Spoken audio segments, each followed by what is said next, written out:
वालेकुम गाइस, कैसे हैं आप लोग? ठीक होंगे। जी मैं बना रही हूँ ज्वार की रोटी और साथ में हमारा देसी सरसों का साग। किस किस बहन भाई को पसंद है, इसको देसी घी का मैंने तड़का लगाया है। मज़ेदार सा सरसों का साग तैयार है,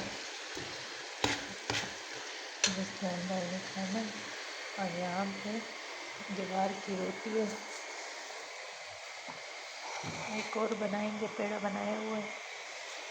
वीडियो किसी देख रहे हैं, वीडियो को लाइक शेयर फॉलो करें। माशाल्लाह कितने प्यारे लोग आई है सरसों के साथ ही।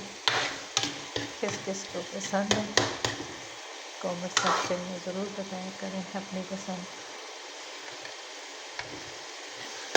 मुझे तो सरसों के साग और ज्वार की रोटी और लस्सी बहुत पसंद है। और इस पतीले में हमारा कचाली का स्पेशल